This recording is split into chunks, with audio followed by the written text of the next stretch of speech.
Welcome to the first Digital Forum meeting. This is an experiment that I'm trying.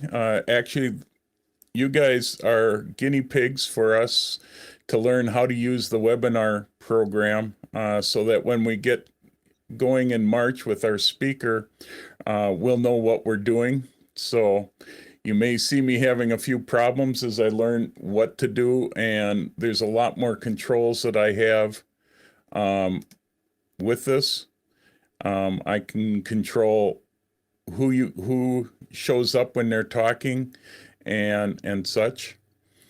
My plans for this is to do a lot of experimenting, but also want it to be something where everybody can learn and ask questions. The main thing here is to ask questions, and we'll try to help each other out on getting better pictures. Different ideas, like with fall coming now, where's good fall color? Has anybody been anywhere so that we can get better fall color? We'll talk about programs and that. Now, one of the first things that I wanted to try, because I have no idea as panelists if this works, but okay, yeah, I can allow panelists. So here's a poll that if you guys could click on and let me know which programs you're using. It'll give me a better idea. I'm trying to remember. Yeah, great. You're figuring it out. So this will help because we'll be talking about a lot of different programs. And as I find out, which programs you're using, I'm familiar with Lightroom and Photoshop. That's the main one that I use. But I also use ON1 Photo Raw. I use Luminar. A little bit of an Affinity Photo for people that don't know about that one. I think it's a Mac only program, but lets you do quite a bit. So this will give me a pretty good idea where, what I can look for. I do plan in the future to bring in some external speakers as we can grow this group. So, pass this on to your Camera Club members. We'll keep putting out the main link. Don't share the link once that you signed up. Once you've signed up, send out the regular link that we published in the newsletter and that. And hopefully we can grow this big enough that my full goal with this is to be able to replace the March seminar with this type of setup where we can bring in speakers every 2 or 3 months that are pretty high profile and have them talk to us directly instead of doing a once a year wacko program. But this would be all on Zoom. We will probably, once COVID goes away, be able to go back to doing in-person speakers. But this, I'm hoping, we'll keep as a Zoom thing for quite a while. So I'm going to end this poll. Looks like we got mostly Photoshop and Luminar, which are the two programs I like quite a bit. And there's a few that got others. So I know there's a whole ton of programs out there. So great. Does anybody have any questions as we get started here? All right. Are you using? What? What equipment are you using for microphone? Microphone in that? I'm using a Sennheiser handheld microphone that goes into Sound Devices Mix Pre, and that goes into my Nikon Z6. And then I have a camera switcher that lets me switch for different cameras and to different computers. So I had fun during COVID of building up this system to getting me a really nice picture. I cleaned out my office so that it looks better so you don't see a mess behind me. And got a bunch of nice lights here. And so I've had fun during COVID just getting this set up. So hopefully I sound pretty good. And you can see my nice face, nice and sharp, unfortunately. But so now, once we do get more people that we don't let into the panelist part, we will have a Q&A that people can do. Unfortunately, the Q&A people, panelists can't work with, so that doesn't work. Again, I am recording this, so we will post it on the website. Okay, where's my next poll? Did you have to, Jeff, did you have to do anything special to use your Z6 for the Yeah, video? I actually ended up having to get something to bring the HDMI from the camera into the computer. I'm using an ATEM, Blackmagic ATEM camera switcher, which lets me bring in 4 inputs and sends out one output to the camera and makes it look like a webcam.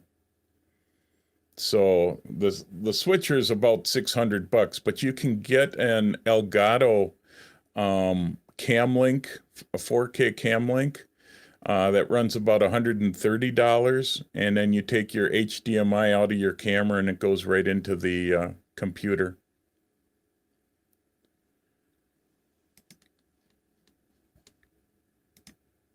Okay, I wonder how I get to the next poll. Must be here. Okay, I got another poll since I don't know what else to try here right off the bat, but this will also help me.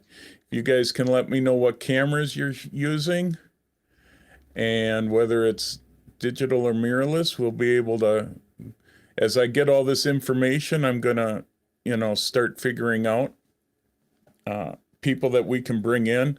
I'm hoping we can get maybe Arts to come and talk to us once. I know the Olympus person might be able to come and talk to us. The big trick will be to get enough people here to do that. So definitely try to spread this out to your members. And it's always interesting to see what cameras everybody's using these days. It looks like Sony's winning the round here. Doesn't look like it's going to, I can't submit it. It doesn't. We'll slide it down. Slide it down. There's a third question. 3 questions. Yeah, there's 3 questions here actually. Oh, okay. Yeah. That's why. Okay. Yep. This is all an experiment to see how it works. So I tried some 1 question ones, some 3 questions, and then you'll be able to submit. Wow, we have more people interested in video than I thought we would. Oh.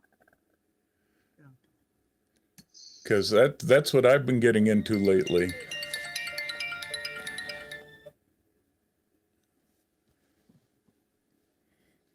I wonder if there's people having problems getting in.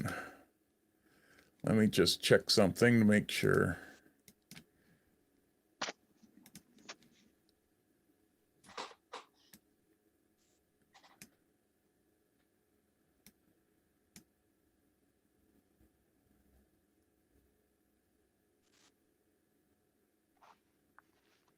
I don't see anybody. Okay.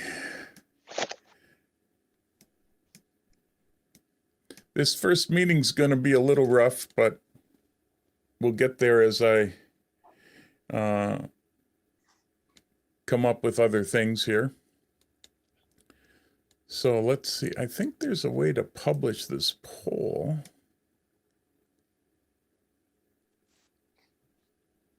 All right, we'll end the poll since it looks like everybody pretty much voted. There's the results of the poll.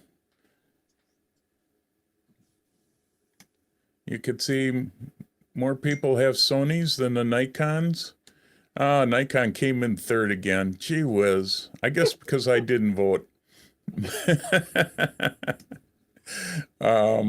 Mirrorless is pretty popular, and it looks like we've got a lot of people interested in video. So hopefully, I know I'm getting interested in video once the Zoom stuff started. So it's sort of interesting to start playing with. One thing is pretty interesting. It's all pretty close. It's not too far off, like say 90% and 10% one brand. Right. Yeah, I know it's spread through pretty evenly. So it makes things easy when I know which cameras are popular. I know the most, of course, about Nikon, but I'll call on other people that may know more about Canon. If a person has a Canon problem, put it up to the group and we'll talk about it. The first hour is what I'd really like to see us be able to do is if people have questions or problems, throw them out there to the group and we'll try to answer them. And then in the second hour, I was figuring on, showing off stuff. I got some equipment that I bought that I can show and probably show a little bit of what's new in Lightroom and Photoshop. And this is really your program. I'm just here to sort of keep it moving and I'll keep coming up with ideas of what we can do that second hour. But if you guys have something that you'd like us to do, think of this like a camera club, but instead of it being planned out real far, we're going to try to do this on the fly and see what happens there. I was a little surprised that you didn't put Fuji up there. It's number 4 in sales right now. Yeah, I never thought of it. I tried to think of all the standard and food. Well, I guess because I should have. You're right. I I don't know didn't. if anybody else is shooting that, but Yeah. It's. I'm going to switch it back to gallery so everybody can see the gallery view. But yeah, there'll be things that I'll forget. I never think about Fuji, mainly because when I owned a camera store, Fuji used to give me a lot of problems. So they're sort of ones that I blank out in my head. And the only reason I remembered Sony is I know that so many people in our club use Sony, but I can't stand that company because they messed me up on a bunch of printers that they used to sell. I got $10,000 worth of Sony printers, but I can't get paper for it because they stopped supporting it 3 years ago. And there are 3 perfectly good printers that are just sitting there going to waste, and I'm going to have to just trash them. So after going through that with Sony, I just don't trust them enough. But so I do have some biases, but so if I forget something, please remind me, and next time I'll add it on. Because there are a lot of things that I'll forget. Here's another poll for us. I also would like to know what we're going to be interested in and talking about. So, landscape, different types of photography, so that it gives me a better idea where we want to head. So, in this one, you can do multiple choices, so it's fine. We're going to see, what we can come up with for speakers in the future. If we can get bigger, if we can get closer to like 100 people, we might be able to get some named people in here to be able to, talk for an hour. Otherwise, I'm hoping we can find some local people that will be able to do some talking too.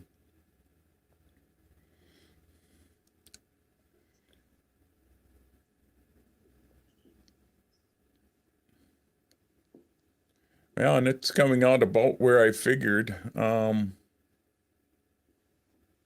see, that's about everybody.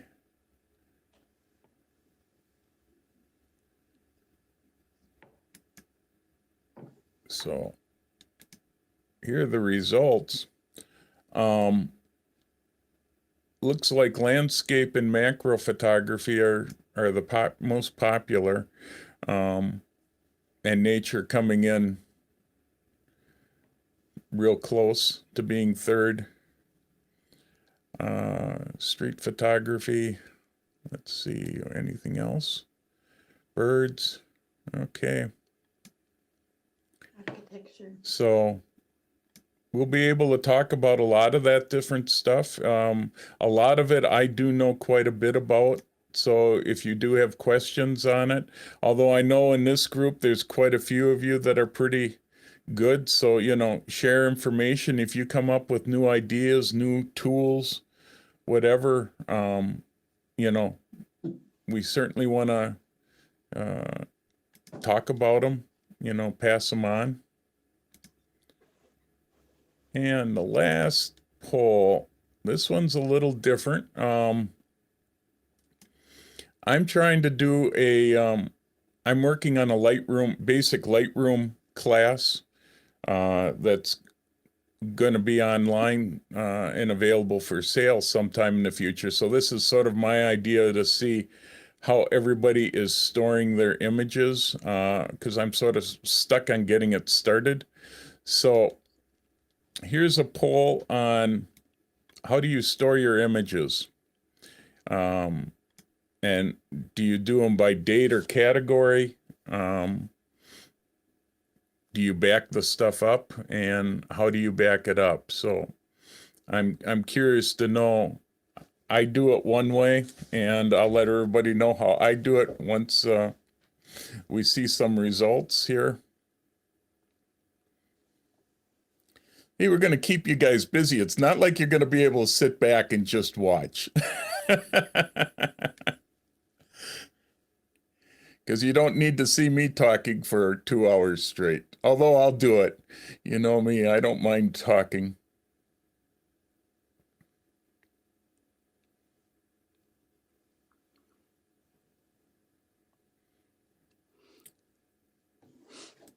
Yeah, it's sort of interesting results.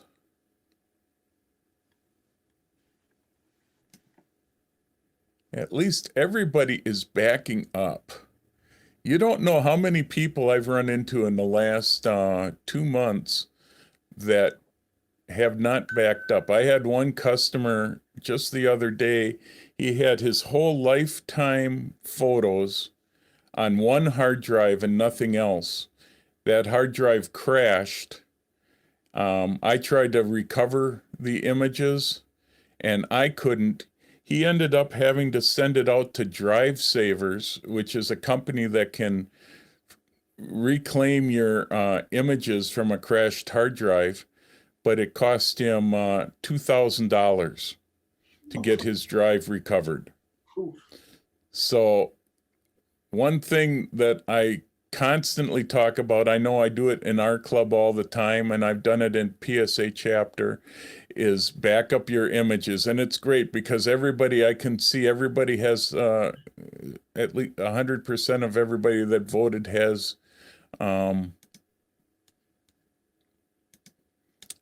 does backup. Now, I got a good question for you, because the first thing I'm seeing is that most people are storing their stuff by date. So when you store it by date, how do you find it? Do you have it keyworded or something so that you can find your images easier? So We could I'm talk about curious. that. Huh? Maybe we could talk about that. Yeah, we sure How could. to organize this stuff better. I think that would be. I Well, Yep. it's one that I'm curious about. So anybody else, can anybody tell me how they're organizing it by date? This is Cigna. I have Yeah. it by date and by place. Okay. Okay. This is Rick. I do the same thing. All Right. right. Same thing. Same thing. Okay. So it's sort of a combination of doing categories and doing dates. That's interesting because I know I do everything by category, and then under the category I end up dating it for just that particular thing. And we can certainly, I can show you my setup once we get going here. But Jeff, how do you determine your categories? You can go and you could get 1,000 categories. yeah, well, right now I have about 40 of them. And I have a general category, and then I have a bunch of specific ones. And when I get enough in the general that I can make a specific category, then I move them all over into that category. So,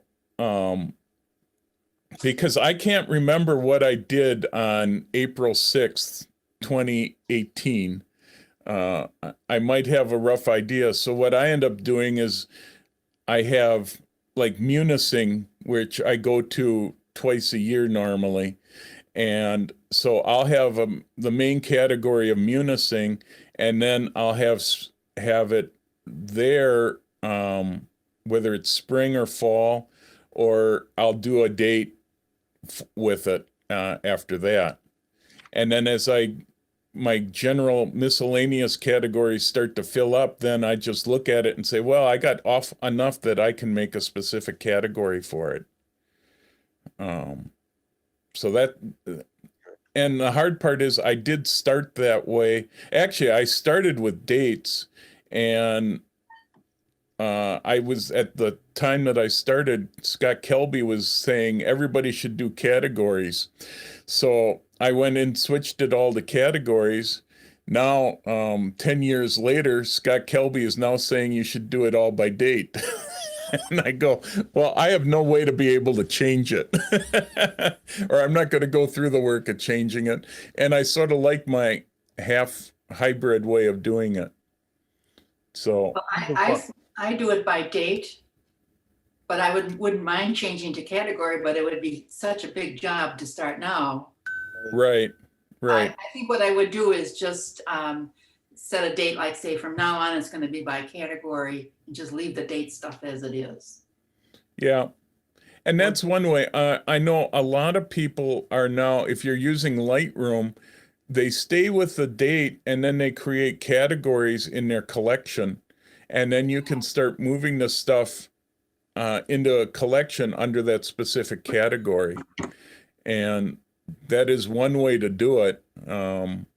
I'm not sure if it's a great way or not. I haven't started since I have it all in categories, but And I just say No. that I do date is that they're imported, but I also change the file name to have the category of where I've taken those photos as they're coming in. So I know Greenfield Park, I know Chicago, Madison, whatever. And then I rename them in their structure so it has the date and the word Chicago or whatever up next to it. So I have a way of searching it now, both by its title name, I can see it in its catalog, and I know the dates. So I really can get to it several different ways. yeah. Okay. Well, that's a good way to do it. I mean, there is no one set way. We all sort of work and file things in their own, in our own system. Anybody else want to give us how you do it? Yeah, that's what usually I do. I do the date first, and then if it's real important, like the location, let's say if I did the air show, okay, I'll put down 2019 Milwaukee Air Show, or like what you said about going up north. Okay, I'll put down Munising 2019 or whatever. Yeah. Okay. Great. I do a similar thing. I For example, if I have travel as a category, I will have the years, and then under that, I will have the places. Oh, okay. Yeah, that's you. It sounds like you do it a lot, Mary, like I do. Okay. That's neat. Yeah, it's sort of what I have. I can show it a little later. Maybe I can bring up my Lightroom and show you how mine's set up. I will Anybody also- else? I was just going to say also, I've noticed a lot of people are really not keywording, but and I think people think it's going to be so time consuming, but really the key is to just get some major words in there so that you might have the word Chicago and architecture, and you can copy that to almost 100 photos within a second. And then when Right. you're searching later on, it's really easy to say, well, I remember I had a building somewhere in Chicago. Well, that's easy then to find those places. But you only need a couple of keywords, and you can do those as you're either importing them, or if you haven't done that, as you are searching in the future, it's really easy to take, hundreds of photos and add those same keywords to them. Right. Yeah, I try to do keywords and I'm really bad. I try to do it when I'm importing at least this place that I'm at and some of the basic stuff that's generic for the whole import, but sometimes it doesn't work. Yes, I do the same thing with the keywords on import, and I keep the files by date because I do most of my work on my laptop, and I'll fill up the hard drive in just a couple of months. So Right. then I will, by date, be able to know, okay, put this off onto my external drives. Not that I don't do that right away, but then I change my Lightroom to point to those folders on the external drive so that my whole Lightroom catalog always is up to date, but I'm not having to keep all of my files on the laptop because it just wouldn't fit. Yeah. Yeah. No, and for me, I keep everything. Well, I actually have all my stuff on 3 external hard drives because I have over 100,000 images, but sometimes I'm a little different. I shoot too much. When I shoot 3 shots for every single image because I bracket everything 2 stops on each side of my normal exposure. So I tend to, when I go on a trip, I tend to have a lot of images just because I'm shooting 3 shots for each image. What I like is external hard drives are pretty reasonable and cheap. Yep. Yeah. Lately I've been getting most of my hard drives from Costco for $130 for 8 terabytes. And that way I can have, and when it comes to backup, I have my main hard drive and then I have that backed up at work here on a second identical hard drive. And to show how paranoid I am, I also have it backed up on a hard drive that I keep at home that I bring to work once a month. And then I also send it to the cloud for my third backup. Cloud you use? I use Backblaze. They're a really nice cloud backup service. They're $6 a month and per computer. So if you have, just one computer, it's just $6 a month or $60 a year and unlimited storage. And the nice part is it's completely encrypted. Nobody can get into it but yourself. So, and if you lose a hard drive, you can download it from their cloud, and it's constantly working in the background to keep you up to date.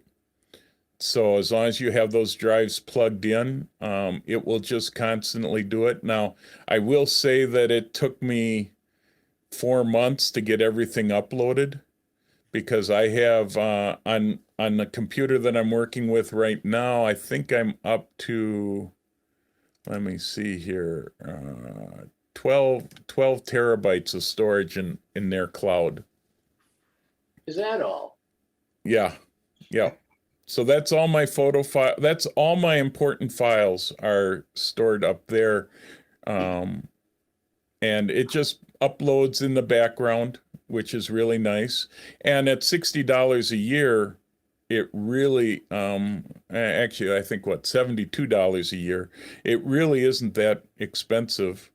And considering they give you unlimited storage for personal stuff. So I have 2 computers that are uploaded to it. So I have a total of about 16 terabytes stored away. And what's nice is you can download any of that stuff from that cloud storage with an app that they have and either restore it or, if it's something that, for some reason you lost on your main computer, you can probably download it there. I also, since I'm on a Mac, I also have Time Machine backup, but that's just for my computer itself. So I have a lot of backups going all the time. So Does Backblaze have any kind of service where if your drives fail and you want to get all of your data, that they could send you a hard drive? yeah, they will send you a hard drive for a price, and then you can either, I think one price you can keep the hard drive, the other price would be they charge you a deposit and then you send the hard drive back, and Okay. you don't pay quite as much. So yeah, you can get a drive from them to do I a would complete imagine it would take replacement. months to download 12 terabytes as well. So, It would take a while, well, downloading because is faster than uploading, but it would still be weeks, I would bet, if you had to do it all. yeah, I'm not quite sure. Yeah, my upload speed is pretty slow. Although it's 9 gigabytes a second, I think. I've got 9 going up and 400 coming down. So I can download pretty fast, but I just recently upgraded this internet service so we could do these Zoom meetings and that, because before I had too slow of an upload speed for us to work for doing Zoom. I kept getting warnings that we didn't have enough bandwidth. I use something called, can you hear me? Yeah, yep. Oh, Yes, I sir. use something called iDrive, and a lot of the reviews rated that very highly. They will, if you have a lot of, gigabytes or terabytes to download, they will send you hard drives to your house. Okay. So that you don't have to upload all of that. And so whatever storage you have, they'll send that to you. And then you just do that at home, then send that back to them. So that saves a lot of time. Yeah, that's great. Yeah, I didn't know about them. It's I'm trying to. iDrive. It's well, if you signed up, when I signed up, it was $5.95 for the first year, but then it's $69.50 each year after that. Oh, yeah, that's not too bad. No, Is that unlimited storage too? yes. Oh, wow. We'll put that. We'll keep a note of that. Anybody else use anything else? I'm trying to think of this standard one that was out there mainly for PCs. And Microsoft my Cloud mind- and Dropbox. yeah, but there's also Well, That the one just that I does the use same- is called Crash Plan. Okay, they're still going. Oh, yeah. There's Well, they switched it where it's now it's for small business. But I mean, I just tell them I'm a photographer. That's my small business, and okay, we'll Right. take money then. yeah. But it's I was on Crash Plan to begin with, and then when they cut it out, and the photographer one I thought was too expensive at the time, or the business plans were too expensive. And then I found Backblaze, which was recommended by a lot. I'll But yeah, check that no. out. Because Yeah. it is a little more pricey, so it sounds like it's better with Backblaze. I'll have to look and see, but then I'm looking at the long time to upload thing. Right. Yeah. About 8 terabytes, so. Yeah, it's always that first upload that's really a problem because it takes so long. Once it gets caught up, it's not bad, but the first upload definitely gets to be a problem. So But, if anybody's got Amazon Prime, you can use them as a backup for your photos, and that's included. It's not as good, I think, as some of these other ones because all you can do is photos, whereas these other services, I mean, you can back up any kind of file, but Amazon Prime right. will let you upload as many photos as you want. I just turned it on and I just leave it there because once they're all uploaded, it doesn't take much. Yeah, and you got SmugMug will do the same thing, and that actually will get you a website, or Flickr even will let you do quite a bit of storage of your photos on But there. Flickr's only JPEGs. So Yeah, right.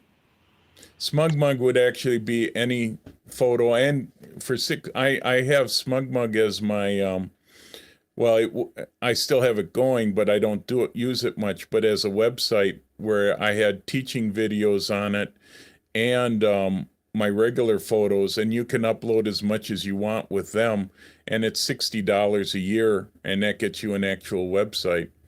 So if you wanted to do it that way too, you can do that and store quite a few photos up there. And they'll take both video and regular images. So, anybody else have anything about that? One thing is I like to do too is besides storing it on my external hard drives, I also have a fireproof safe.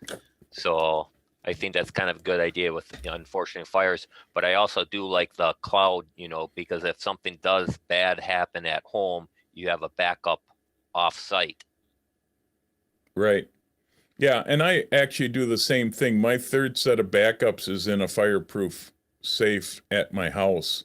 So I actually have it in a different building and in a fireproof vault so that if something would happen here, which I have had a lot of times, and that's the reason why I have so many backups, we get lightning strikes on a telephone pole that's right out in front of my building, and it generally sends a nice voltage surge through that it will blow out all the hard drives in one shot, and it blows out my primary and I've had it once where it blew out my primary and secondary hard drives, and I had to go to my third set. And fortunately, that being completely disconnected saved me. But and that's only happened once. But boy, once is enough to teach you. Keep backups, multiple backups. The magic number is 3. Something I do, Jeff. I don't have a huge file of photos, but I use Passport, and I have 2 of them, and I put one in the safe deposit box, and then I alternate them out. Yeah. Someone that's not professional, if you don't have a lot of photos, that's another possibility. Right. Yeah, and I'll tell you about one other backup that I do, and it's once a year. I take my best images, all my 5-star images, and I put those on a separate solid state hard drive. That's all by itself. So I have all my years backed up of all my very good, my best images, and they're still raw format images so that I can always work on them. And actually, I do this twice. I do one with raw format and one with JPEG, and those are stored away and just brought out once a year to update for the previous year. And that way I always have my very best images backed up and stored away. Just in case. And I know with solid state, you have a little less problem of worrying about something going wrong with it, where a spinning hard drive, you know, a good bang on it can wreck it. But yeah, those passports are really nice. I always recommend everybody keep their stuff off their main computer, because that hard drive is working so hard that you don't want to have it, you know, lose the images that way. But we So all what work a is the- little different, so. So what is the consensus for the best offline storage? The cloud. I think they all sort of work pretty well. The Crash Plan, I will say Backblaze works the best for me for something that I don't have to pay any attention to, because it does it for me automatically. It's constantly working in the background whenever I put a new file on any of the drives that it's monitoring. It just automatically sends it up there. If you use Flickr, SmugMug, or some of those, you have to physically upload those to those places. Now, I don't know, your OneDrive, does it monitor it in the background and just upload it? Yes, it does that. Okay. So I can't think of the Yes, other one. it does. It does it daily. Yeah. In the background. Okay. So I think that's the important part. I also use, to back up my main hard drives, I just use a program called GoodSync, that every night it goes and kicks in, and it makes sure that my primary drive is identical to the backup drive. And I have that running every night, so that's automated too, so I don't have to think about it. First thing in the morning, I come and I see a report that says, yeah, everything backed up fine, and it's good to go. So I get an email report every morning saying what was backed up overnight. oh wow, that's even better than what Backblaze does. It doesn't give me the exact files, but it tells me how many files were backed up. Yeah, I can look, I got a little drop down that I can actually look at, and it will tell me how many files need to be backed up, and I can get into the preferences to see where mine is. But yeah, I don't get a report. I only get a report once a month. Okay. Anything else on that?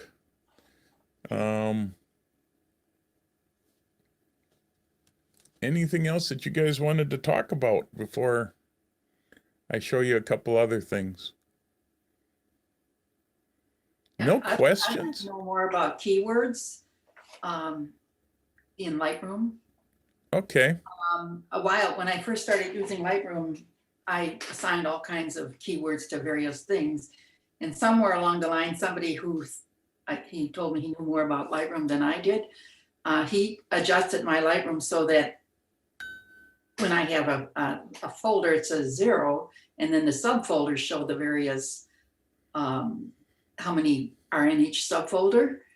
Oh, and for the life of me, I don't know how he changed that, and I would like to go back so that I could do the whole, like say for 2019, I could find all pictures with cats, which I can't do right now. Are you still keywording everything when you add them to Lightroom? Pretty much. So But I then you have to could go to the, just search for text and whatever. When you search for text in Lightroom, it searches all of the keywords. It searches the file name. So, you know, if you had the keyword, it would find every cat picture you have, and then you can, you know, within that go and break it down by, you know, I don't know if you have multiple cats, and every time you take a picture of this one, you use its name or something like that. That's what I do with my dogs. well, So when I see all my dog pictures, I just punch in whichever name I want. well, you know, I have a folder, like just say for 2019, I have a folder for October, and it'll show 0 photos in there, but then there's subfolders. It'll say subject 1, 15. right. subject to 30 pictures. Yeah, And okay. It used to show all the number in the main folder other than 0. It would say like 350. Right. I just had somebody else that had that problem. It was something clicked on that did it, and I don't know what he did. When you're seeing those folders, I believe it's a right click, but there's a way of changing the count number. And I can look that up for you, but it's fairly easy to do, and you can get that count number back to the big folder rather than subfolders. Yeah, and that's what I'm trying to look for. I can't remember. I know it's right clicking it. I don't know if it's show parent folder.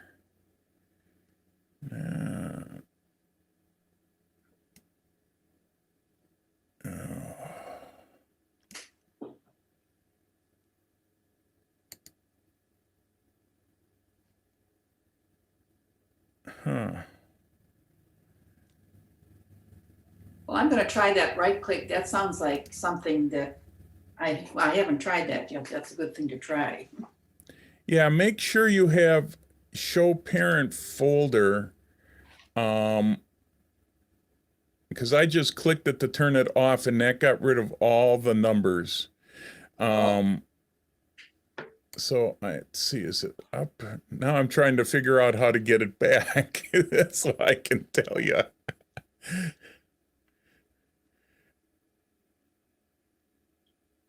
Okay. But I think it's make sure you have show parent folder checked and that should do it. Okay.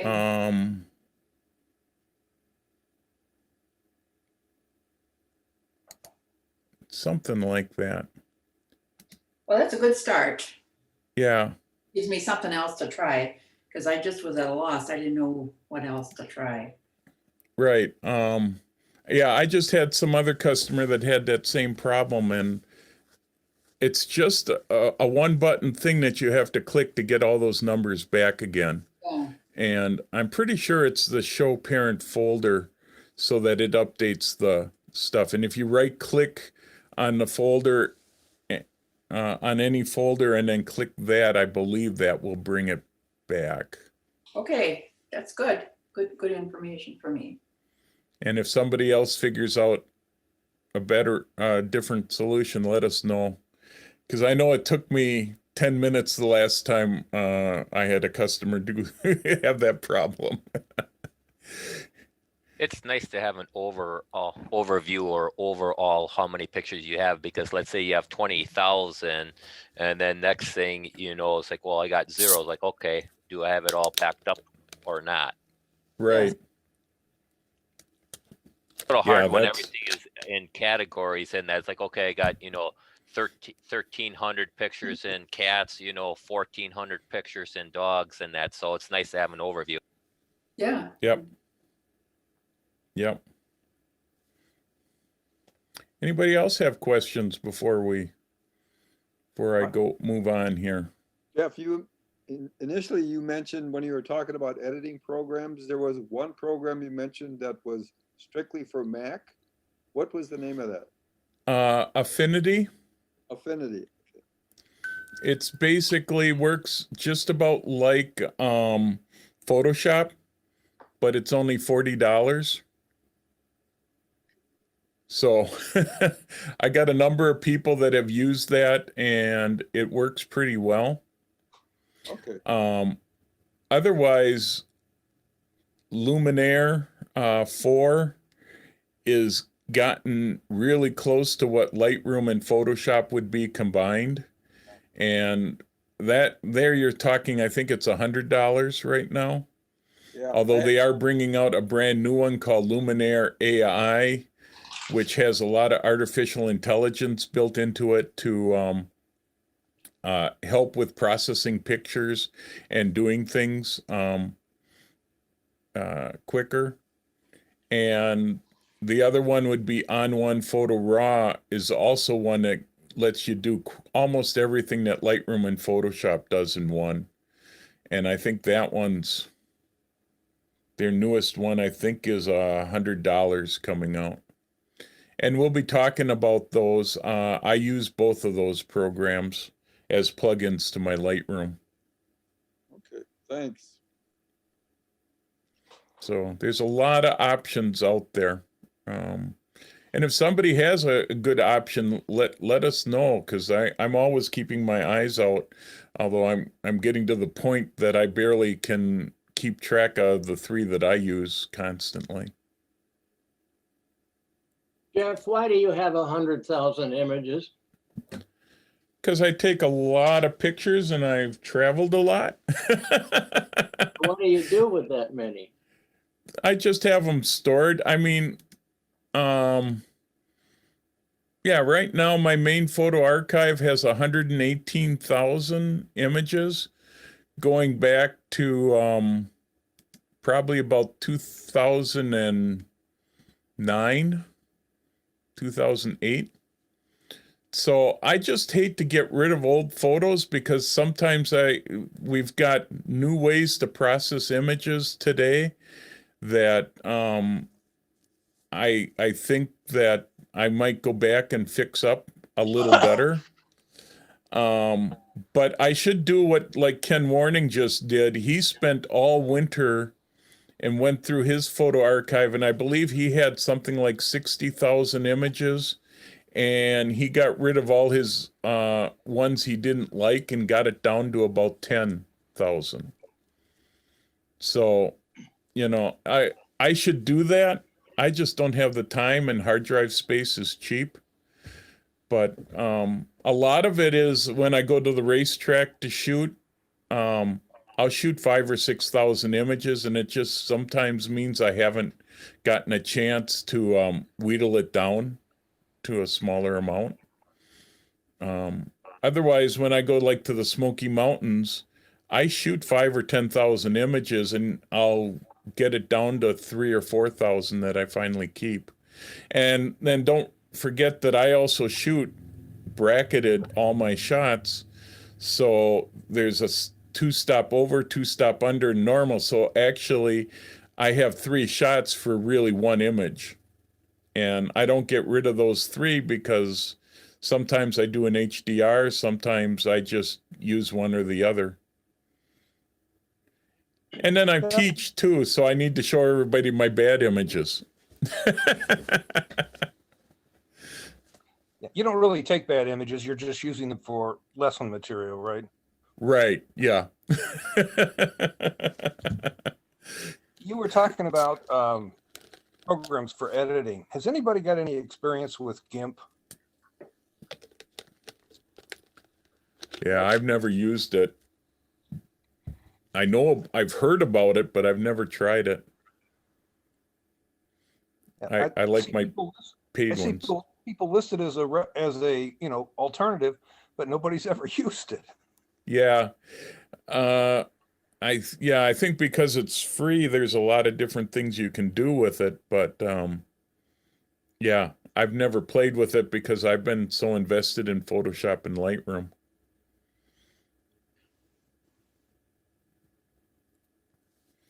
So, okay. Anything else? Yeah, As long we're as I've moving right along I'll here. ask one more question. You're shooting 3 images. Do you shoot as JPEGs and not RAW? No, I shoot all raw. So it can be my D850, which is gives you a 60 megabyte file. You're talking 180 megabytes for 1 shot. But you're having to do that manually to get 1 under and 1 over? No, the camera has it built in for bracketing, and I actually do 2 stops over, 2 stops under on most of my Nikons because they have such a wide dynamic range that 1 stop doesn't show enough. So 2 stops on each side works pretty well. With Canon, you probably would need 1 stop on either side, or to do 5 shots where you get 2 stops and 1 stop over and 2 and 1 stop under, because Canon has a slightly lower dynamic range than Nikon does. they still turn out really good pictures. It's just their dynamic range is a little less. I'm not sure on, well, Sony is the same as the Nikon because Sony makes Nikon sensor. So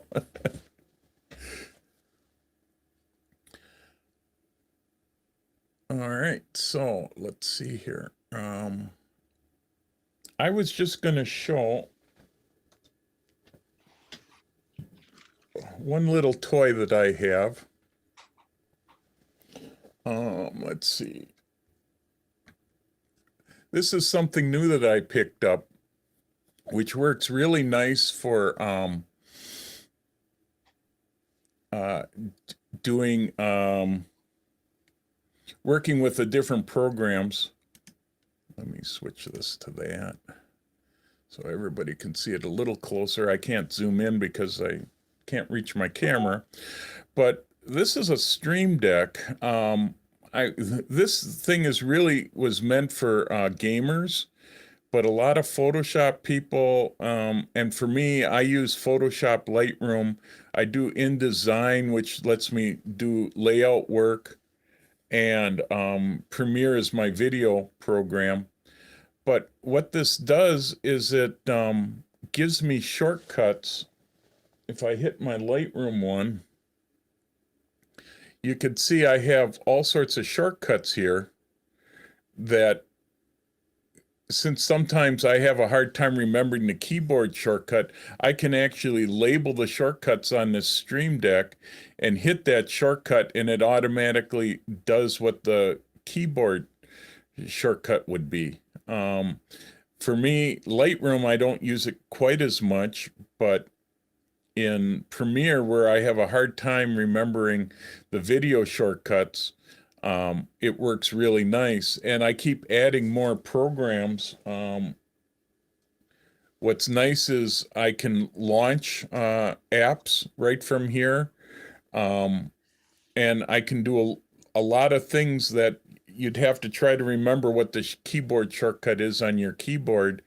And I'm having a hard time remembering these days when I've got 10 or 15 programs. So with this thing, I'm able to plug in 15 different buttons, and then in each of those buttons, I can create folders to go into that specific program, and I can actually create layer upon layer and just have to remember where everything is. So like one button I have is, I go to the PSA website pretty often to try to find things. I just have to hit that PSA button and it pops me right to the PSA website right on my web browser. So that's pretty nice. The other one is I work on all these different websites. I can hit my Squarespace website and get to all my Squarespace. The other one, I do have the one with the cloud here. That's to get to the Wacko uploader, since I'm working on that all the time. So I don't have to remember and punch all this stuff in. I can just hit a button and it does it. This plugs in just like a USB item. It just plugs into a USB port and it runs $150, so it's not cheap. But boy, it speeds up my work quite a bit, and I found it's really nice. They've got this one that has 15 buttons. They've got one with 6 buttons, and then they've got one with something like 30 buttons. And it's not real big. It's about 4 inches on a side. And just something I thought I'd show everybody. Plus, I wanted to make sure my camera works. So, which does seem to work pretty well. But it's a neat little item. I actually have a zoom button on here so that I can mute and unmute myself, or go to screen shares. So it's a neat little gadget. And as everybody knows, I'm a techaholic. I like all my little tech things. So that's why I like doing these Zoom meetings and got all this tech stuff for the Zoom meetings.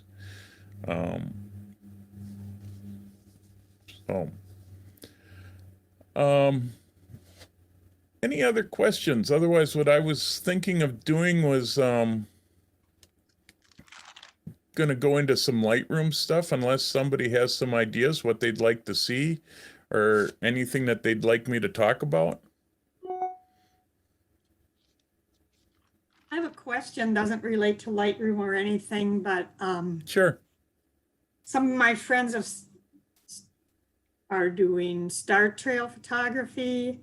And I was just wondering if there's any particular intervalometer that works better that's for doing star trails. You know of anything about the intervalometers? Yeah, I've got quite a few. I use I've got 3 different brands. Velo is a pretty popular one, and I know that Ken just bought the Velo that is wireless, and he likes that one quite a bit. He's doing a real heavy test on it this weekend to do star trails. I use wired ones, and the ones that I use are Velo, Viltrox, Viltrox, and what's the other one? Photo something, Photex, I think it is. And they're all around, the ones that I use are all around $30 or so. Anybody else use any? I use the Velo. You use the Velo, Rick? Okay.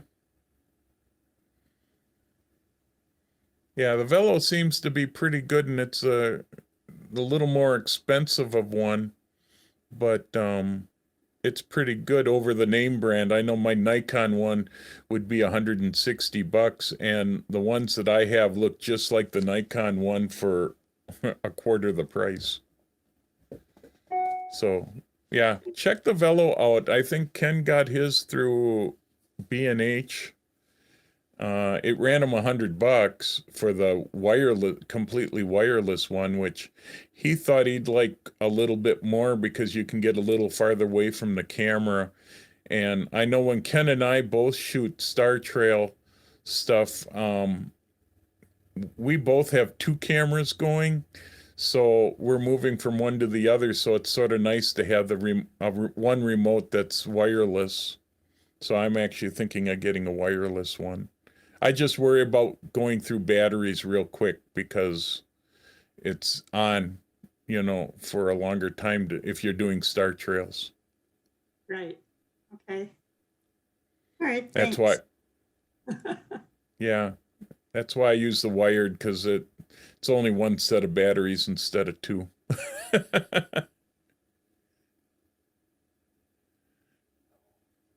Any other questions?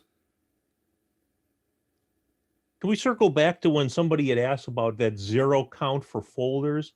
I was playing around with that. I had to switch computers here to look at Lightroom. Sure, but if you go to the library view, you go to the section where you can add folders. There's a little tab on the side. If you right click on that or even left click, usually you can see it. It will give you about 6 options. And the very last one is show photos in subfolders. That's it. Clicked. When that's clicked, then the count will come up for all the folders. Okay. Now there's also a web site you can watch that Julianne Kloss. Okay. She shows that in on one of the YouTube videos. So if we want, I can forward that link to Jeff, and Jeff can send it out to all the members of the group. If Oh, that'd be great. That'd be great. Yeah, well, here, and I'm just bringing up my share screen.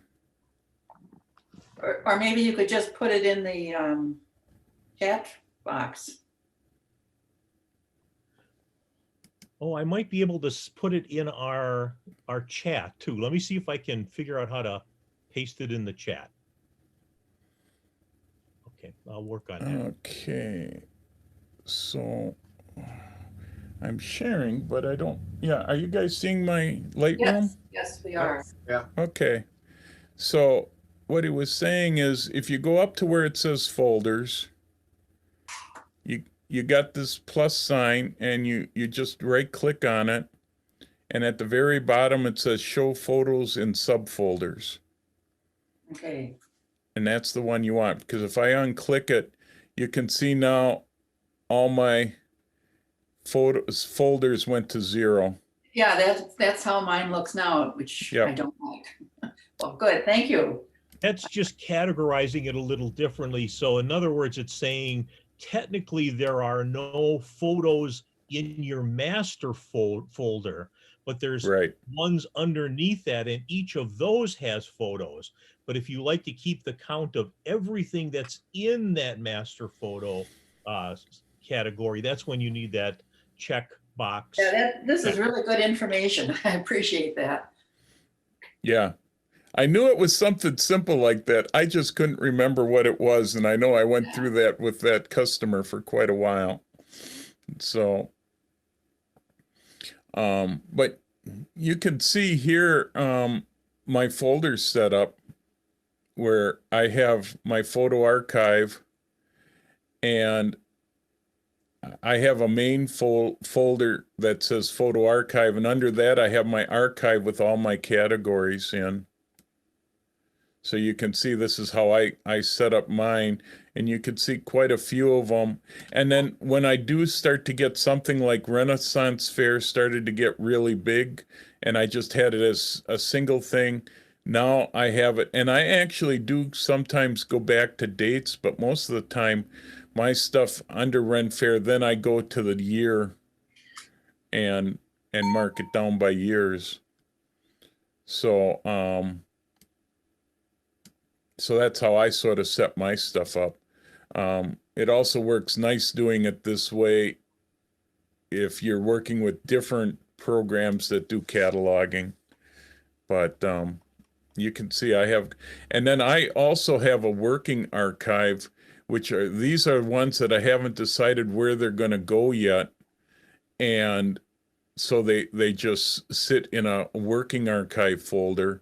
And then when I finally decide that I'm done with them, that I've gone through and done everything I want, like the one here that I have where it says RA Superbike, which is my Road America stuff, I'll actually go and move that into racing, and I can just drag that down into the racing and move that folder. And now it will just shove everything into that actual hard drive. And this year I only have, I only went to one Road America, so it's one that I normally have quite a few. And you can see when I go to Road America, my total, I have one folder has over 41,000, and then here these are just different years that I've shot. 2016 I didn't shoot that much because I was sick back then, but 2017, 18, 19 I just didn't have as much time to get there. So you can tell I shoot quite a bit. Just under racing, I have 78,000 images. And this is on a separate hard drive because my racing stuff got so full that all my sports and stuff, I have 148,000 there.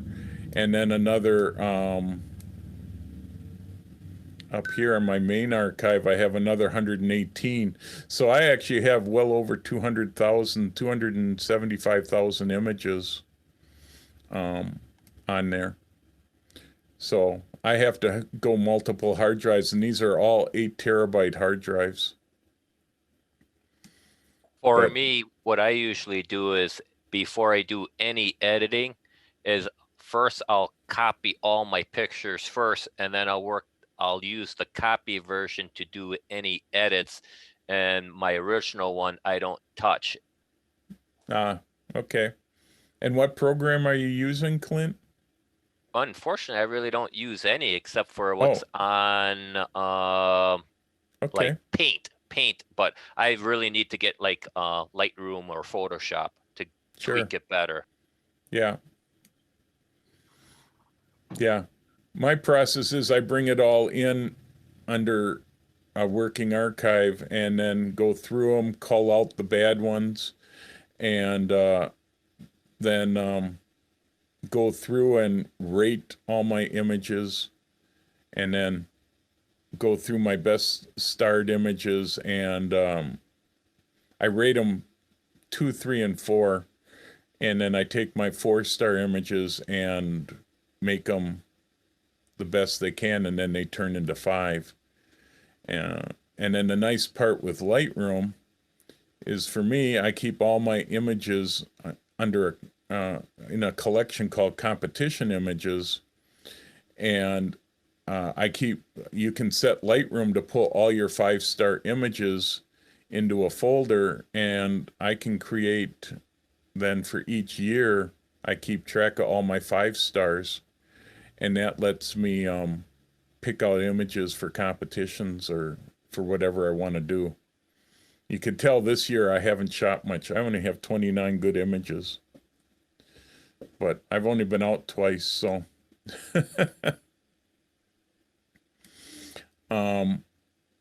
Since so many people are using Lightroom, I don't know if everybody saw some of the new upgrades that the latest Lightroom has. Mainly happened in the develop module. One of a couple of little things.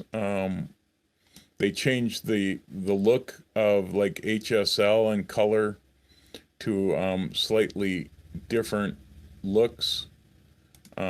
Here they've got it, the coloring set up a little different. The neatest update that they had was in the brush area. They have a lot more settings in the brushes where you can actually, where'd it go here? Did I just close it? Yeah, there's the brushes. Whoops. You've got all sorts of your different settings, and where'd gee whiz. I lost the color stuff that they had. That's weird.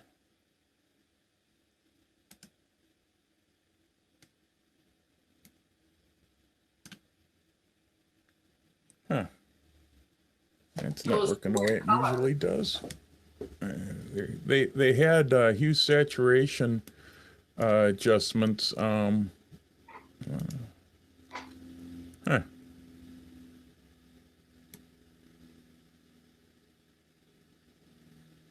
You were supposed to.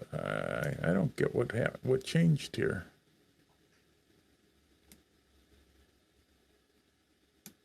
That's funny, huh? There was a whole nother section here, but it seems my stuff. Did I lose an update?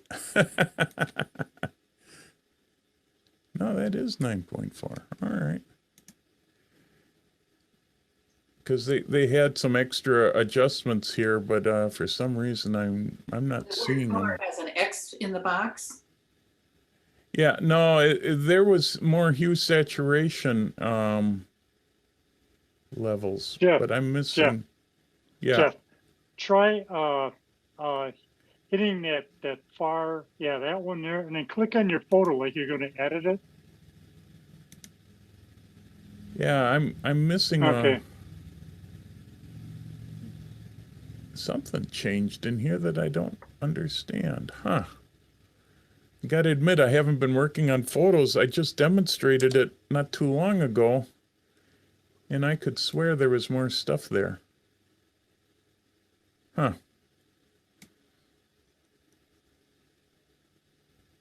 Because there should have been more hue saturation adjustments that you could do. Oh well. But That's different. Okay. I'm trying to remember the other new things that they added. But I can't think of them right now. This one's thrown me for a little bit. How many people use these three tools here? The graduated filter, the radial and brush tool. Quite a few of you? They're critical. Okay. Because these tools to me are help make Lightroom the one that I use most of the time. So it helps on pictures that I work on. Not that this is a very good shot. I don't even know why I still have that shot. But certainly needs to be cropped. That's the only trouble with Renaissance Fair. There's too many things going on. Yeah, that helps it a little bit. But it's interesting. Oh, I wonder. I know why. I know what it is. This is a really old photo, and it's not on the current version. That's the one. So here's something to remember. If you look at your old photos, make sure you use the current process version, version 5. This is using, I think, version 2 or 1, which is why I couldn't think of why everything wasn't showing up. In the current version, you have a lot more adjustments. And it takes me a while sometimes to figure out why something doesn't work, but you can see how it even messes me up. So this is the current version of Lightroom with the brush tool. And you can see you have all your normal exposures, but you have a nice hue saturation adjustment that you can make. And you can even make it a real fine adjustment if you wanted to. So if I take and paint in on her face and just her and get her neck.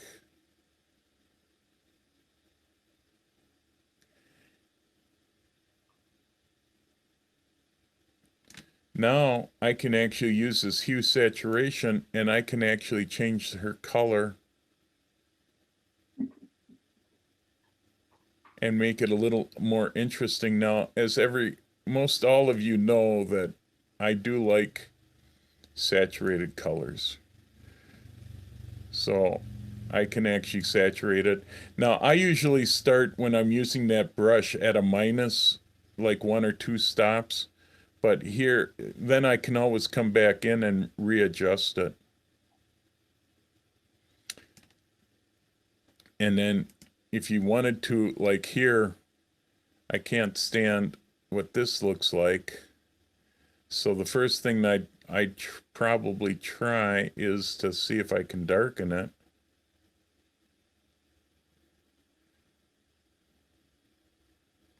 And then, of course, you could make it real dark. And I'd probably go in later in Photoshop and actually get rid of that. But you can see that it did a pretty good job, because when I do use that brush, I use the auto mask on so that anything that's in that inside circle will get adjusted. And as long as I don't bring that inside circle against anything I don't want, it will correct for it. And then if you really needed to, if you really wanted to make it darker yet, you could do a second brush. Although this would generally, for something like this, I normally would probably just go into Photoshop and get rid of it. but this would be a quick way to do it. Plus then you could go to a minus clarity and minus texture to really sort of fuzz it out. But the best way would be to actually go into Photoshop and do it.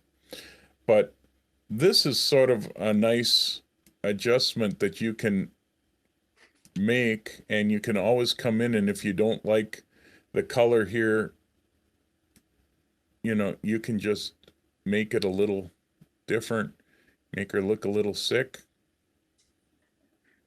Here it's just more like you could touch it up, and then the fine adjustment, it is pretty fine. You can see it doesn't do a whole lot. It's just doing in that small area, just real fine control. But this new tool has been really nice for helping to fix colors up. And it's in all three sections of it. And I use that quite a bit. Now, excuse me. The auto mask works real nice, as you could see. So you can do quite a bit. You can do your adjustments here with feathering it and the flow. A lot of times I will keep the flow at 50%. And then what you end up having to do is you're painting over it twice to get 100% adjustment. So you, and that can give you a little finer control on it. And then you can, again, darken it or lighten it. Or if you needed to change its color a little bit.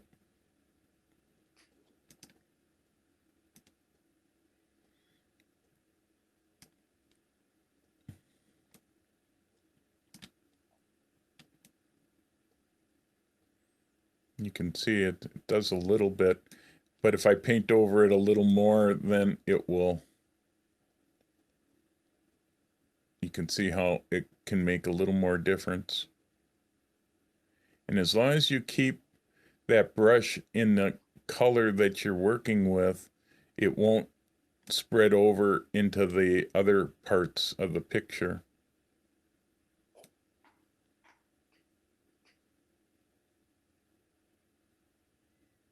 It looks a little nicer. Not great, but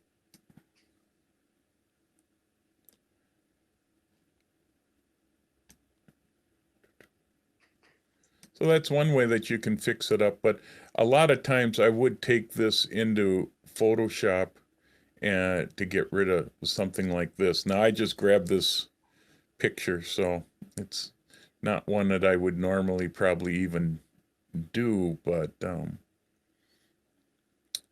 gives you some ideas. Any comments, questions, things you'd like me to do? Or did I put you all to sleep? No. But I have a question. Sure. You know, I process most of my photos in Lightroom, and then very rarely do I take it to Photoshop to finish something up. But so I do it mostly in Lightroom. But I have friends who are really good at Photoshop and not very good in Lightroom. So they process almost everything in Photoshop, and it ends up as a PSD file, which is quite big. And Right. I'm in Photoshop, they have the same thing as Lightroom in, I think it's Bridge or, Yeah, in Bridge they have Camera Raw. yeah. So when you take a photo right into Photoshop and then you do all the things in Bridge that you normally would do in Lightroom, does that file come out smaller than if you did it solely in Photoshop? Because, you know, every time you make another layer in Photoshop, the file gets bigger and bigger. Right. Well, anything that you do in Bridge is non-destructive. So in Camera Raw, it's just writing the same information as if you're doing it in Lightroom here. But yeah, once you get it into then when you move it from Camera Raw into Photoshop, then you're making everything as a destructive type format. So it's every time you create a new layer, you're adding more file size to it. And yeah, some of my files can get really big because of just, having multiple layers to it. So, but when you bring it back into Lightroom or when you save it, then you end up with two files, and that would be the same as in Lightroom. You would always have two files, the original raw file and the your Photoshop file. So in some ways you end up the same way. It's just that Lightroom catalogs the images for you, so they're a little easier to find than using Bridge and the Camera Raw, but it's somewhat the same.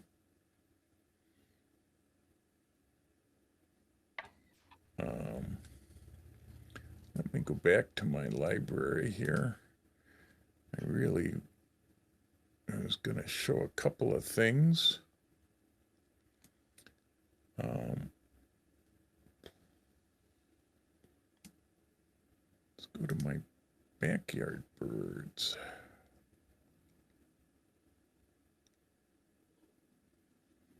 That's not what.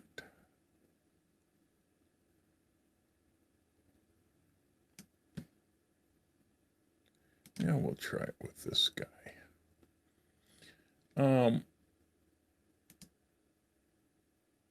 We had a bunch of baby raccoons. Now, this isn't the greatest of shot because I'm shooting through a screen and a window, but let me quickly process this and add a little detail there.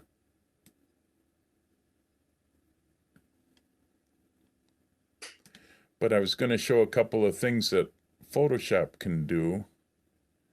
That looks good. That looks good. I need to open up those shadows. I want to see those eyes. But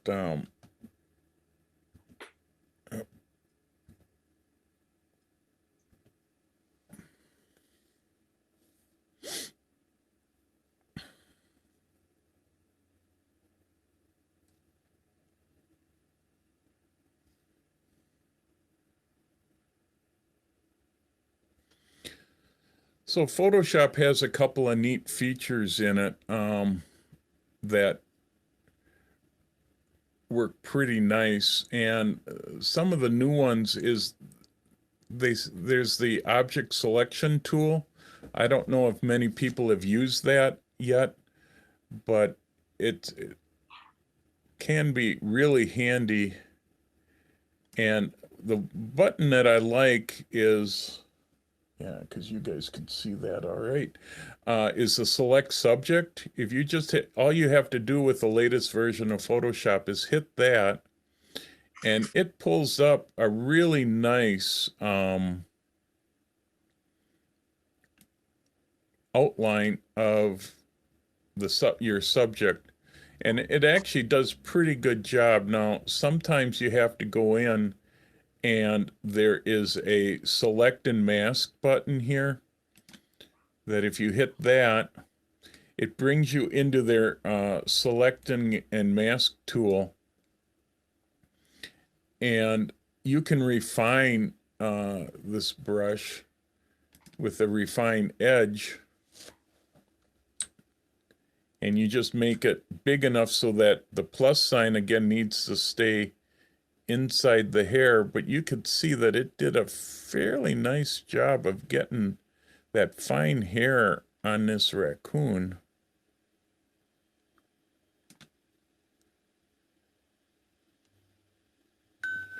And sometimes, let's see, a way to show it a little better is if I do it on black. So you can see that it's getting some of it a little better. And you can do a little bit of adjustments here. If I go up make that black. So you can see here, if I make that background really black, how nice it picked out that fur, which is pretty hard to do with a selection.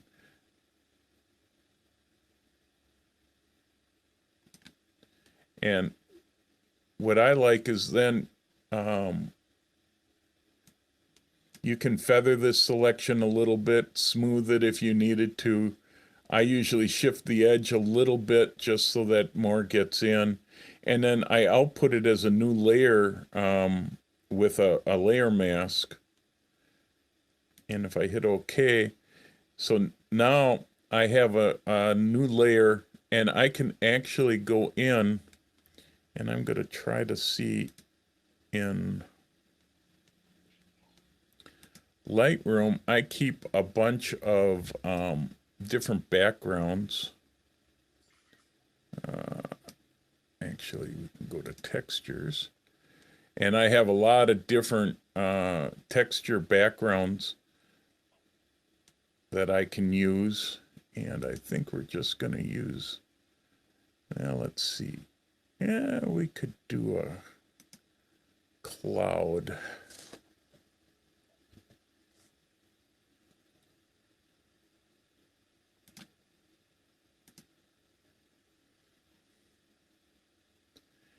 And just to copy it, you can copy, you select all, copy, and then I can paste it in. And I don't care about the warnings because it's just a background. And I can transform it to fit my picture.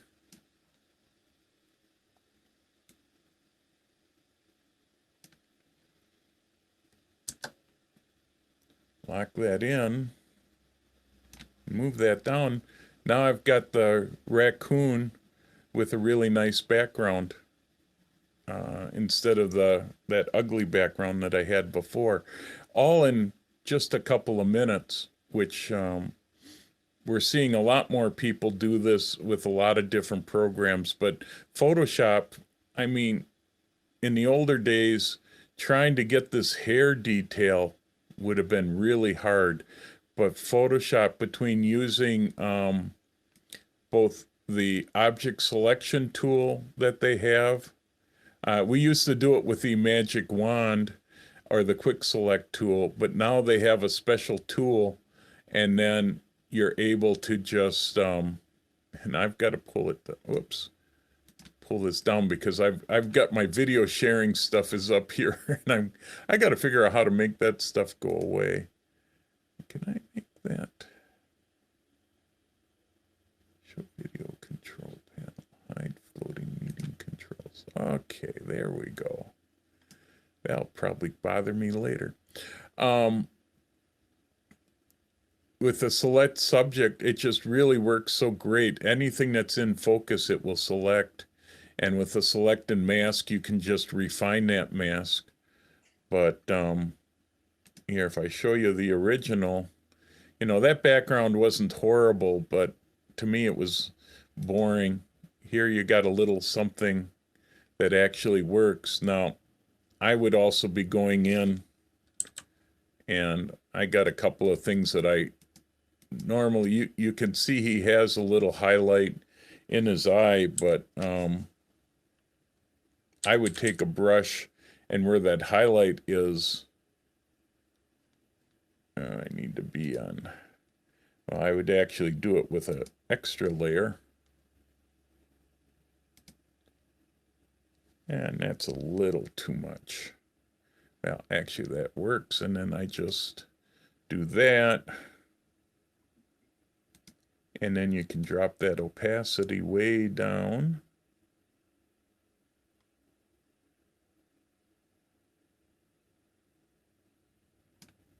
And that's sort of, I would actually should do that a lot better. Let's try that again.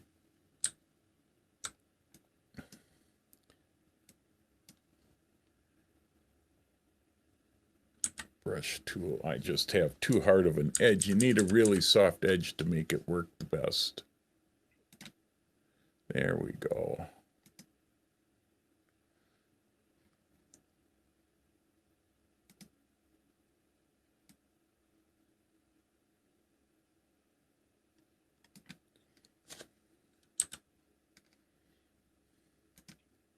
So now you get them so that you get a little bit of a catch light in the eye. So now you've turned sort of a mediocre picture into something a little bit more interesting. Any questions on that? Anything you'd like me to show you guys? I'm just playing it by ear, so. Are you going to Next- record this whole session? Yeah, this whole session is being recorded, and once I clean up some of the beginning and end parts, I'll post it on. We'll have a page on the WACO website under Digital Forum for with the newsletter, and then there'll be a spot for where we'll have the videos, so that you can look back and see what I did, and slow it down a little bit. Or play it back a couple of times. Yes. I know I can go pretty fast on some of it, but that's the nice part. I'll have the video up probably in a day or so once they render it, and I can get it uploaded to YouTube. It'll also be on YouTube, so. Okay. By the way, just when I see Jeff working on this, I know sometimes when I work with these photos, I like to save the layers, and sometimes I don't. Of course, you can merge the layers before you save it, and then the layers are gone forever. But if you were to save this back to Lightroom, the layers remain. However, there's a trick to getting them back, and this took me a while to figure out. When Jeff opened this picture from his Lightroom, he was given 3 options. One was open the original, one is open this with the Lightroom or anything you've done in Lightroom, and there's a third one. Anyway, Yeah. when you do that, if you don't hit open as original, you will not see the layers that you had before. So it's Of course, important this- that you always go to that one if you've saved the layers and you wish to see them again. Isn't that funny before it did it? So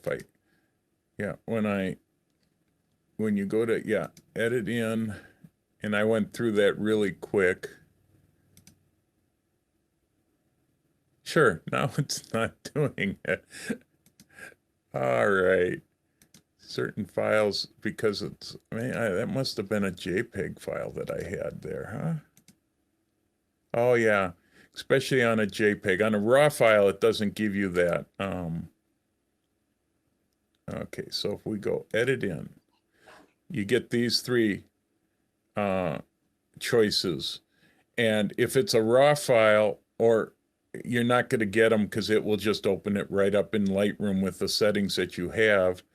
But if it's a file, like this was a JPEG, or if it's a Photoshop file and you want to see the Photoshop layers, you got to make sure you edit as an original file.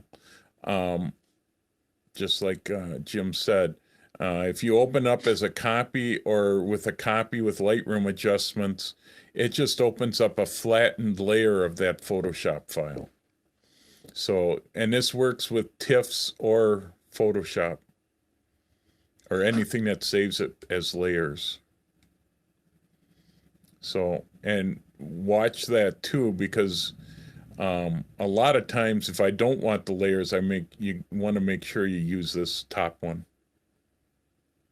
The top one's important again. If let's say you brought it back from Photoshop and then you did a bunch of work in Lightroom again, and you added a bunch of brightness things or different filters, and then you wanted to work on all of that as one big bundle, then you do have to use the first option, because then it sends all that data over, but it starts it as a new photo now because it's added in the stuff you did in Lightroom again, the recent stuff.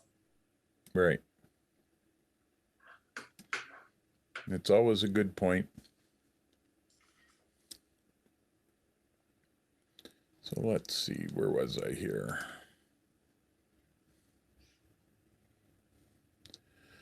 So this guy, he's looking pretty good, and actually the stormy background works. It's not great, but a good way to show what you can do. And then, of course, when you save it,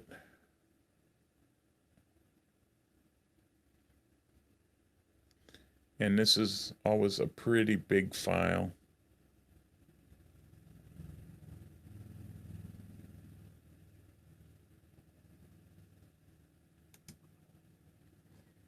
And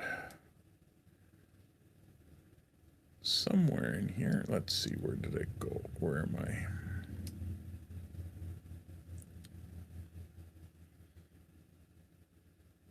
So that was in backyard birds.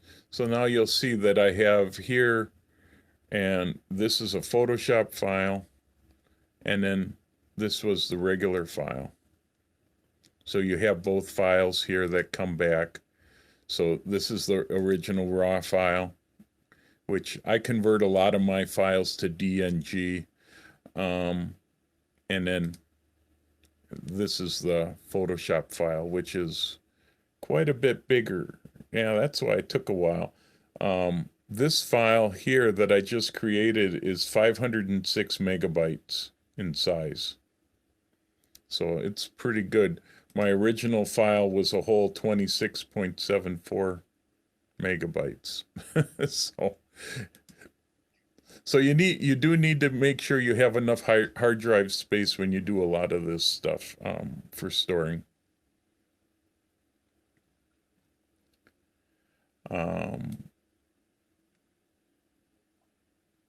And this also works like if you have bird shots. Let's see, where's my, like this bird shot here. Let me go in. And this is what I do when I get bored, is I go in and look at my photos, try to see. This isn't the greatest of shots because this bird's a little dark. But you certainly can fix it. I always start with doing an auto because I'm finding Lightroom's auto does a pretty nice pick adjustment. And then you just need to do a little bit like with texture and sometimes dehaze just to get rid of the haze. Clarity will always sharpen things up a little bit. Now this one isn't real sharp, unfortunately. I was hoping it'd be sharper than that. But it was also shot at a pretty high ISO because I was just hand holding, and I'm shooting through a patio door, which doesn't help matters. But for the example, you can bring this again into Lightroom or into Photoshop. And just using this tool, it just shows how nice and simple it can be. You hit select subject, and you can see it just did a really great job on selecting the birds. And here I wouldn't even need to. I still always go to the select mask just to double check a couple of things. You could see a little bit in here that it's not real great. I will go through there and see if I can get that blue there and the blue there.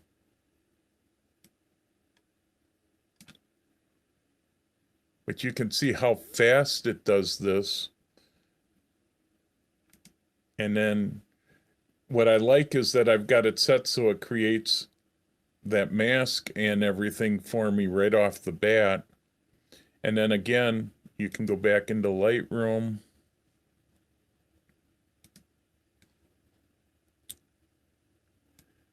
And I do keep a whole thing of textures so that you can find something pretty easy to work with. And for this, I just want a nice sky.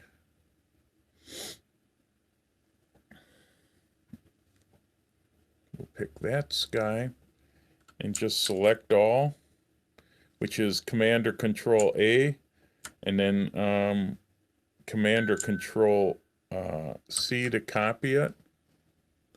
You could also just drag this layer if you wanted to. This is the other way, and then drag it to the center and let go. And then Command or Control T to transform it.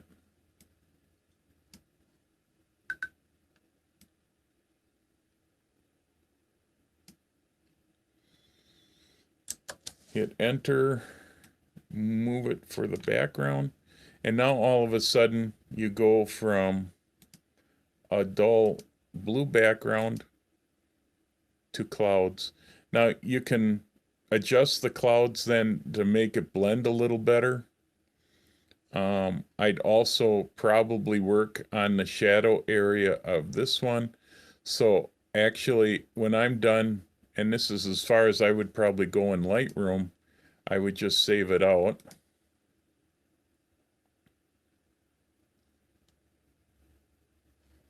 And of course you can also get rid of this cloud one, so I don't need that.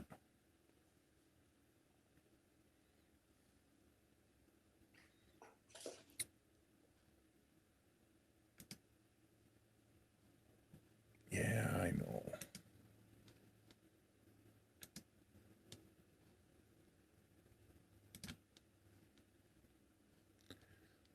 So there it is. Be nice if it was slightly sharper. But then what you can do is you can come in and you can go to the plus side, and with that brush, just brighten up this part of the bird. And I'd probably even do this part of the wood.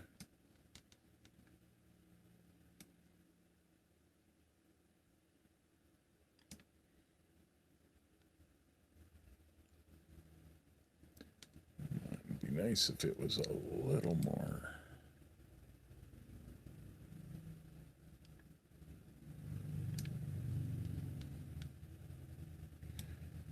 Yeah, that's better.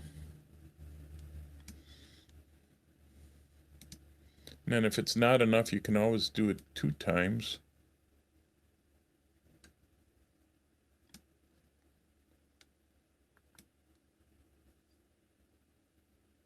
Here we go.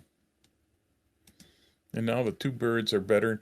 Now, if you wanted to get really picky before I brought it back in, you probably could have added a little highlight into the eye.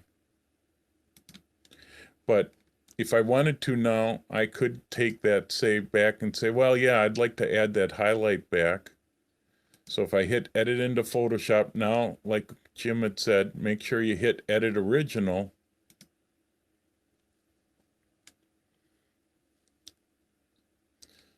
See, I'm back. I have all my layers.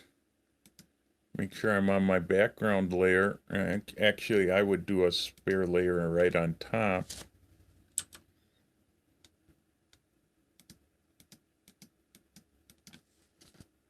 Take the brush, make it small, make sure you have white showing here, and you can do that. Now everybody knows how I add highlights to their eyes.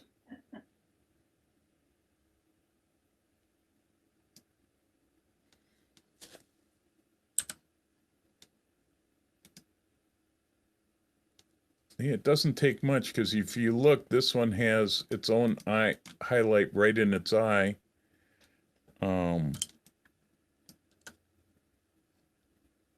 So it's about the same for here, although he wasn't looking quite the same way, but most people wouldn't notice that. Let me save it.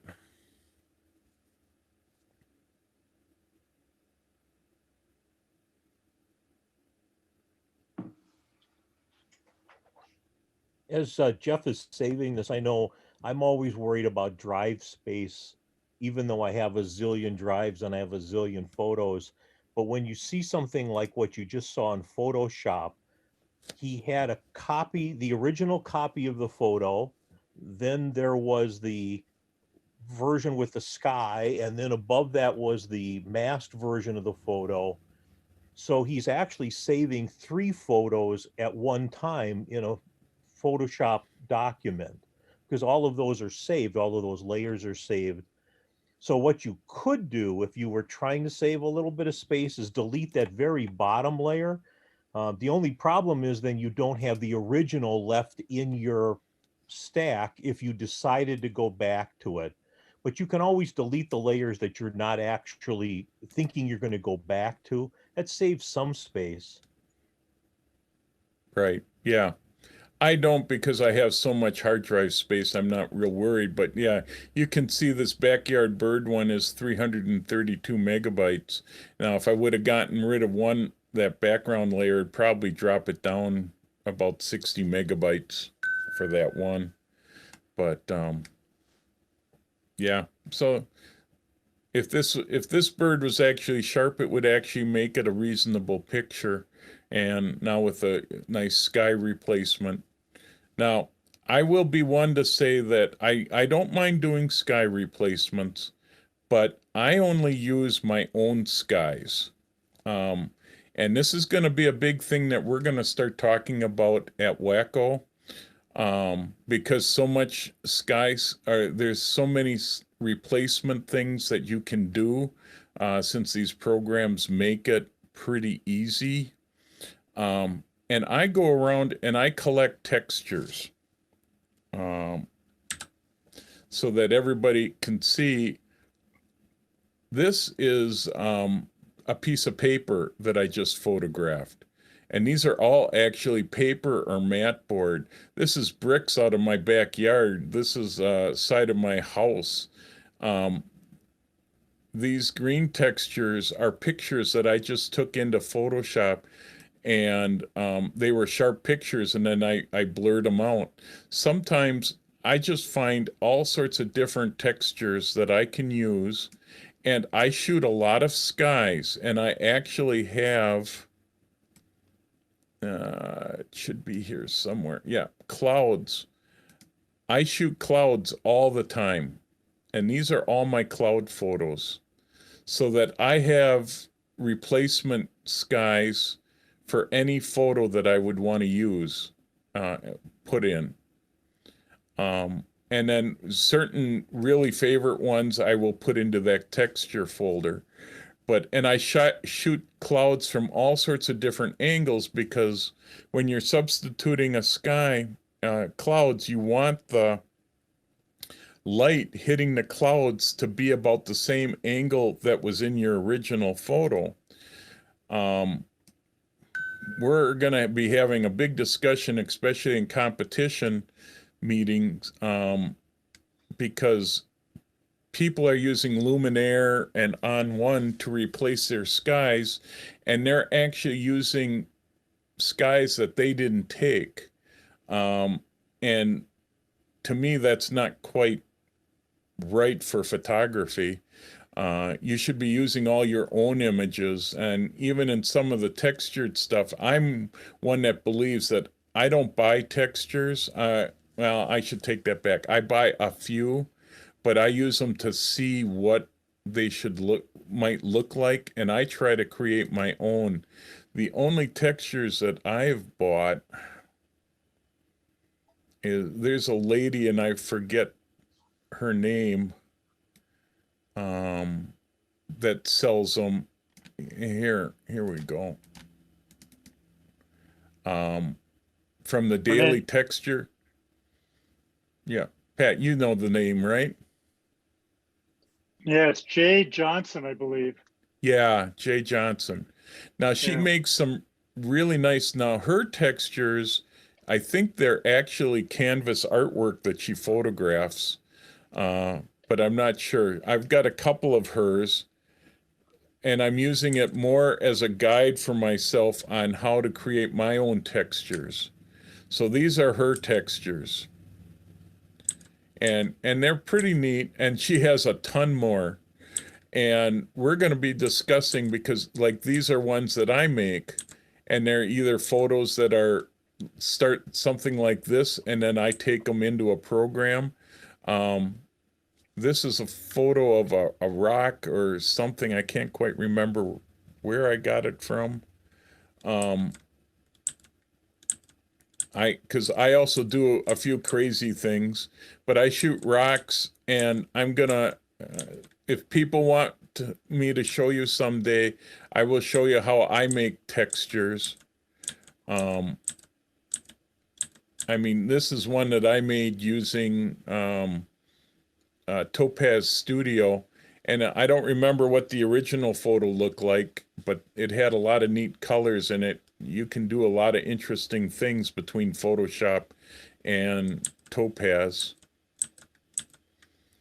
And it might be a discussion that we can even get into here of how everybody else feels about replacing textures, and should it be your own texture or should it be one that you can buy. I know it's going to be one of those discussions that we won't probably come up with a good conclusion, but I know it's one that's coming for Wacko, because we ran into it with the Wacko category of sunrise, sunset, where we knew there were a couple people that wanted to substitute the sky, and since the photo category was sunrise, sunset, we had to add in that it had to be your own sunrise and sunset. So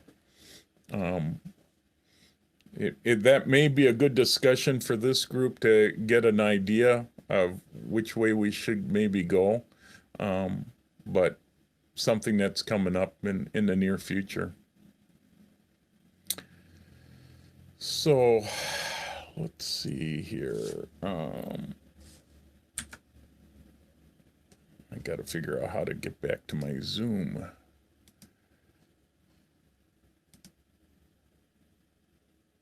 I might be able to do it this way.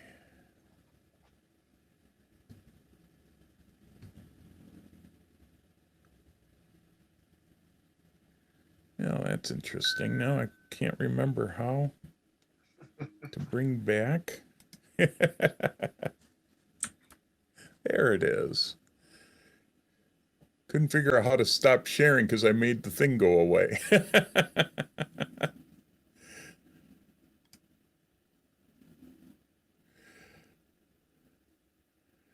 So I hope, it looks like it's noon, so I think we'll end. I hope everybody enjoyed this. Please come up with questions and suggestions. You can email me with suggestions for topics, and we'll do it. I'm hoping that this isn't something in the future that I'm just going to be talking for 2 hours. I want this to be a group thing. So please pass this on to the rest of your members. I'd love to see this get up to, 50 or 100 people, that we could actually have a nice intergroup discussion on stuff, or if somebody has a problem and they can't figure it out, we bring it to the group and see if we can come up with it. I mean, I have been doing this for 38 going on to 39 years. It'll be 39 years in this October. So it's coming up real quick. So, and I want to talk about all sorts of different things. We'll get into videos at some point. Drone photography is something that I'm interested in, but haven't started. So I'm looking for, people that can help out with that. You guys all have different talents that, maybe hopefully we can spread throughout this group and try to get a lot of people to do it. To help each other out. This is basically a place to help each other out. So I hope it was helpful. And again, thanks for coming. We had 20 people this time. Let's hope we can get a few more at the next one, but I'll keep doing this for as long as anybody wants to do it. Thanks. It was a great morning. Yep. Yeah, Great. thank you, Jeff. Very good. Very Great. good. Thanks a lot, Jeff. Well, thank you. Thank Yeah, it Have a was good, nice. good Sunday. Enjoy the weather before the cold comes, because from what I see, the cold is coming on Monday. And where we're going to be highs in the Uh-oh. 50s and lows in the 30s. So, Right. It was nice. We had a nice turnout. We had a nice discussion at the beginning, asking questions and solving problems. So thank you, everyone. sure. Great. Well, Thank thanks you. everybody. And I'll have this up on the WACO website probably in a few days. So you can watch Sounds it again if good. you found it interesting. And tell your members, if they want to see what we did, they can go to the website and watch it. And I'll put a link on the website so they know how to sign up for it so they can come next time. So thanks everybody, and we'll see you next month.